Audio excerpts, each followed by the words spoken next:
On met un pognon de dingue dans des minima sociaux, les gens ils sont quand même pauvres. Aujourd'hui, maintenant, on a l'impression que le Robin des Bois à l'envers se transforme en shérif de Nottingham qui va venir gratter sur les prestations sociales. Il y a trop d'aides. On vit avec la culture de l'aide.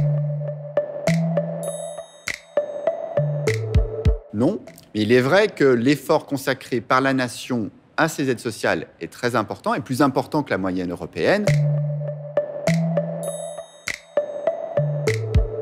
Et en même temps, le taux de pauvreté en France est plus faible que dans la moyenne des pays européens.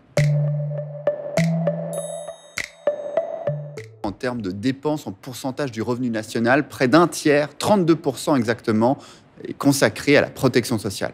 Mais au sein de cet immense montant, les retraites représentent la moitié des dépenses. Les dépenses de maladie, près de 8% du produit intérieur brut. Les dépenses sociales, vraiment, pour la lutte contre la pauvreté et l'exclusion, ne représentent que 2% du produit intérieur brut. On a le RSA, les allocations pour les adultes handicapés et aussi les aides au logement qui contribuent aussi à réduire l'intensité de cette pauvreté.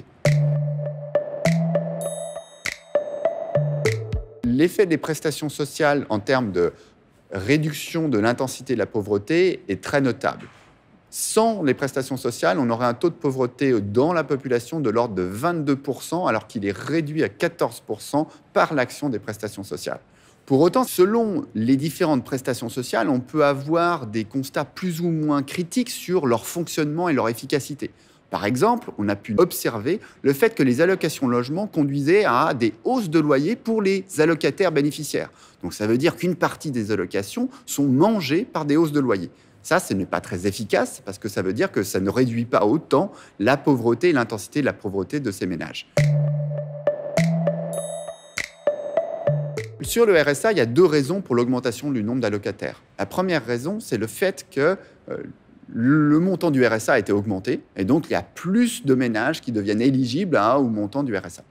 La deuxième raison, c'est qu'on garde un taux de chômage très élevé de longue durée, où des personnes qui sont restées hors du marché de l'emploi pendant relativement longtemps deviennent allocataires du RSA et constituent finalement le socle de notre dur de la pauvreté qui reste encore à réduire en France.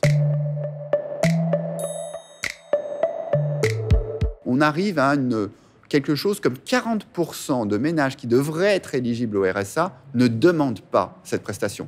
Pourquoi ? Parce que le parcours administratif, pratiquement un parcours du combattant pour obtenir l'ensemble de ces conditions, fait que décourage de nombreux ménages, y compris parmi les plus pauvres. On constate par exemple parmi les sans domicile fixe que près d'un tiers ne sollicitent pas ces minima sociaux, alors que c'est pourtant en direction d'eux qu'on pourrait penser qu'on a mis en place ces mesures de solidarité. C'est absolument une preuve d'inefficacité au sens où on devrait avoir un dispositif qui soit plus efficace, plus transparent, plus automatique pour viser à mieux réduire la pauvreté et son intensité.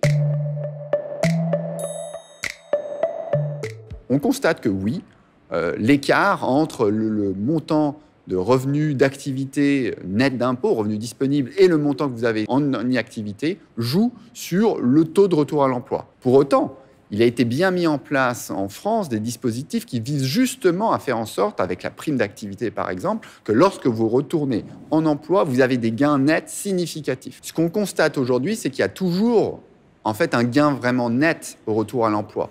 La question fondamentale en France, c'est de savoir si est-ce que ces gains nets sont suffisants et est-ce qu'ils sont suffisants, lisibles et transparents pour les bénéficiaires. Et ça, c'est, je crois, l'enjeu majeur des réformes futures de la protection sociale et de ces aides sociales.